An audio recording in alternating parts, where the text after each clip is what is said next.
Ora viva! Sejam muito bem-vindos a mais um novo vídeo aqui na nossa Casa Europa. Nos passados dias 5 e 6 de outubro,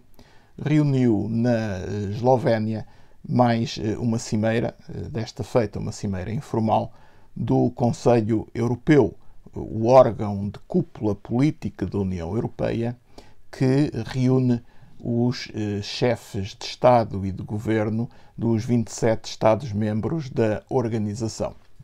Esta cimeira foi seguida de uma outra de não menor importância e de não menor relevo entre a própria União Europeia e os países dos Balcãs Ocidentais, concretamente o conjunto de Estados da zona dos Balcãs Ocidentais que,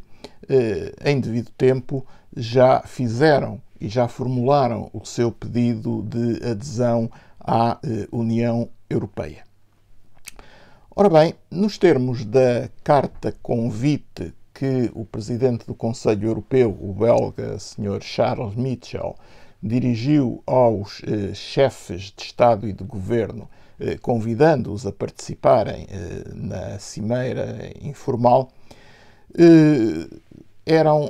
elencados dois pontos fundamentais que deveriam ser abordados nesta reunião. Sem prejuízo de outros, mas dois pontos me parecem merecer o devido destaque. Em primeiro lugar, uma reflexão de natureza política estratégica sobre o papel da União Europeia no mundo, isto é, uma reflexão sobre a forma como a União Europeia se deve posicionar no quadro das relações internacionais, face às divergências, aos conflitos, às mudanças existentes no panorama internacional. Em segundo lugar, deveria esta cimeira analisar também os processos de alargamento da própria União Europeia, concretamente aos Estados dos Balcãs Ocidentais, que pediram já para aderir à organização. Vamos analisar cada um destes pontos de per si. Relativamente ao primeiro dos pontos referidos, a reflexão sobre o papel da União Europeia no contexto das relações internacionais, ou, se quisermos, o papel da União Europeia no mundo, esta discussão, este debate, afigurava-se de facto como premente e necessário, sobretudo porque nos aparecia no rescaldo de dois acontecimentos que foram não muito bem percebidos por parte da União Europeia e que inclusivamente geraram algumas reações por parte de alguns dos seus Estados-membros. Refiro-me concretamente à forma precipitada como os Estados Unidos retiraram as suas tropas do Afeganistão, o que teve como consequência que os Estados-membros da União que tinham cidadãos seus no Afeganistão, por arrastamento, tivessem também necessidade de abandonar de forma precipitada e à pressa aquele país, justamente porque a União Europeia não possuía quaisquer tipos de meios que permitissem garantir a defesa e a segurança dos seus nacionais que estavam no Afeganistão. Esta foi, foi um dos temas polémicos mais recentes que abrangeu a União Europeia, mas houve um segundo que também teve algumas consequências e que foi a assinatura por parte da Austrália, do Reino Unido e dos Estados Unidos de uma aliança militar, a aliança militar designada como AUKUS, o que gerou aí uma clara irritação em alguns Estados europeus, nomeadamente em França, pelas razões que são conhecidas. E, portanto, neste contexto e no rescaldo destes dois acontecimentos, entendeu o Presidente do Conselho Europeu que era importante que os chefes de Estado e de Governo dos Estados-membros da União se pronunciassem e discutissem este tipo de questões, nomeadamente a forma como a União Europeia, o papel que a própria União Europeia pode desempenhar atualmente no mundo. Por outro lado, a premência deste tema aprecia-nos também ditada pelo facto de, como é sabido, no quadro dos próprios 27 Estados-membros, existir uma divisão entre aqueles Estados que entendem que a União Europeia tem que se libertar um pouco da dependência dos Estados Unidos em matéria relacionada com a sua defesa, com a sua segurança, e deve providenciar investimentos mais fortes na sua própria defesa, e, por outro lado, um conjunto de Estados membros da União, sobretudo Estados da Europa de Leste, que aderiram no mega alargamento de 2004, que, pelo contrário, entendem que tudo o que tem a ver com a defesa, com a segurança, com a política externa da própria União Europeia deve ser concertada e articulada com a Aliança Atlântica, com a NATO, que o mesmo é dizer, com os Estados Unidos. Esta é uma linha divisória que encerra duas visões completamente diferentes do papel que a União Europeia pode ter, de facto, no atual contexto das relações internacionais. Ora bem,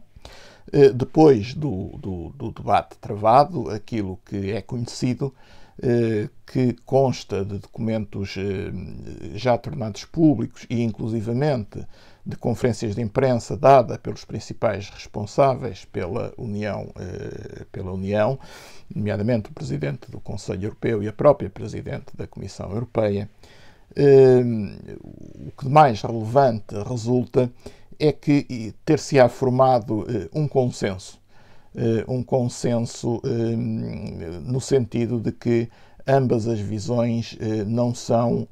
contraditórias, não se excluem, pelo contrário, devem ser articuladas. Ou seja, a União Europeia não pode pôr em causa, ou não deve pôr em causa, o seu relacionamento transatlântico com os seus aliados privilegiados, nomeadamente com os próprios Estados Unidos, pese embora isso não possa ou não deva significar que a União estará permanentemente dependente dos Estados Unidos e não apostará no desenvolvimento da sua própria defesa, da sua própria segurança. No fundo, uma posição intermédia que, de resto, foi, de certa forma, sintetizada pela Presidente da Comissão Europeia, quando, na conferência de imprensa final do próprio Conselho Europeu, vem afirmar que a União Europeia nunca será uma aliança militar. Todas as questões de natureza militar e de segurança devem ser tratadas em articulação e no quadro da própria Aliança Atlântica, sem prejuízo de aumentar a sua capacidade, ou de dever aumentar a sua capacidade para poder agir de uma forma autónoma nas situações que se lhe vierem a deparar. Disse van der Leyen, e passo a citar, a União Europeia nunca será uma aliança militar, deve ter a capacidade para atuar militarmente se houver vontade política para agir, mas sublinhou que esse esforço será sempre complementar ao da NATO. Portanto, ter-se-á formado um consenso no sentido de que o caminho a trilhar nesta posição, neste domínio, não passará pela autonomização da União Europeia, antes pelo aprofundamento da sua articulação com a Aliança Atlântica. Relativamente ao segundo ponto em destaque da agenda do Conselho Europeu, as questões relacionadas com o alargamento, as mesmas têm também evidente razão de ser para figurarem na agenda desta Cimeira Europeia. De facto, existe um conjunto de Estados da região dos Balcãs Ocidentais que, em devido tempo, já expressou a sua vontade de aderir à própria organização. Refiro-me à Albânia, refiro-me à Macedónia do Norte, ao Montenegro, à Sérvia, ao Kosovo e à Bósnia-Herzegovina. Acontece, todavia, que esses processos ainda não conheceram evoluções significativas e, perante o passar do tempo, perante a falta de resposta por parte da União Europeia, a própria Presidente da Comissão entendeu dever advertir os chefes de Estado e de Governo que a falta de resposta da União Europeia a estes pedidos de adesão não só poderia desmotivar os Estados que formularam os mesmos a manterem esses pedidos, como poderia fazer com que os mesmos caíssem na esfera de influência de outras entidades, concretamente de outros Estados, e pudessem, portanto, aproximar-se de outros Estados, eventualmente de outros blocos, afastando-se justamente do projeto europeu. E, de resto, nessa medida, a Presidente Ursula von der Leyen, a Presidente da Comissão Europeia, foi muito clara e muito transparente nas afirmações que produziu. Disse, concretamente, e passo também a citar, sem estes Estados dos Balcãs Ocidentais, a União Europeia não está completa. Fazemos parte da mesma Europa e da mesma família, partilhamos a mesma história, os mesmos valores e o mesmo destino. Não deve restar a mínima dúvida de que o nosso objetivo é o alargamento. Ora bem, esta questão é uma questão interessante, é uma questão relevante, mas não deixa de ser uma questão polémica. É uma questão que, de resto, já se colocou na altura do último mega alargamento do ano de 2004, quando 10 Estados europeus entraram de uma assentada na União Europeia. Na altura, discutiu-se muito uma dicotomia sobre se saber se a União Europeia deveria apostar ou no aprofundamento ou no alargamento. Isto é, se primeiro deveria desenvolver e aprofundar políticas já existentes e só depois alargar-se a novos Estados, ou pelo contrário, se deveria promover o alargamento e então depois apostar no lançamento de novas políticas, no aprofundamento de políticas existentes, aprofundar a integração já existente. Na altura, a opção recaiu sobre conferir prioridade ao alargamento. E é evidente que as coisas não correram bem. Não correram bem porque, a partir do momento em que 10 Estados de uma assentada entraram na União Europeia, e Estados em diferentes níveis de desenvolvimento, com diferentes tradições, com diferentes histórias, o que se registou foi claramente uma diminuição do processo de aprofundamento da União Europeia. Passou a ser mais difícil a União Europeia atuar ou aprofundar as suas políticas a partir do momento em que se alargou de uma forma, eu diria, quase que praticamente indiscriminada, com a entrada de 10 novos Estados-membros. Neste momento, aquilo que os chefes de Estado e de Governo receiam é que o que aconteceu nesses anos se possa vir a repetir. Aliás, há declarações proferidas após o Conselho Europeu por parte do primeiro-ministro António Costa que, de certa forma, vêm revelar este mesmo receio, dizendo que, por princípio, Portugal não é contrário ao alargamento aos países dos Balcãs Ocidentais, todavia, entende que, utilizando estas palavras, primeiro a União Europeia deve arrumar a casa. E só depois de ter a sua casa arrumada, então se deve abrir a receber novos Estados-membros. É uma posição prudente, é uma posição, creio que, acertada, mas é evidente que é uma posição que tem dificuldade em ser percebida por parte dos países candidatos ao alargamento. Aliás, foi também ciente dessa dificuldade que o Conselho Europeu deu o seu aval político ao lançamento de um conjunto de programas destinados a estes mesmos Estados, programas esses que vão significar a transferência de enormes quantias, enormes verbas para estes novos Estados do alargamento, justamente, de certa forma, como para os compensar da falta de resposta política ao pedido de adesão. Por outro lado, é também necessário perceber-se que nem todos os Estados,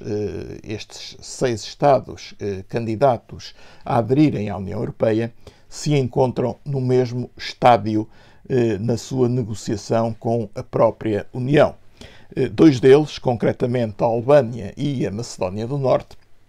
já têm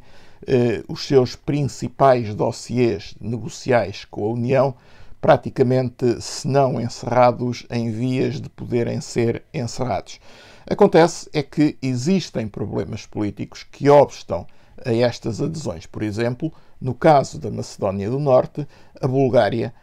está extraordinariamente renitente em admitir a convocatória de uma conferência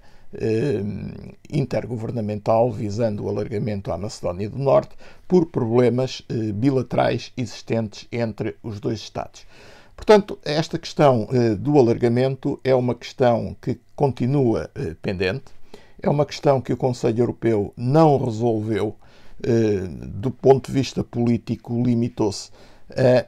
uma vez mais, adiar a questão, limitou-se, uma vez mais, a protelar a solução para estes pedidos de adesão.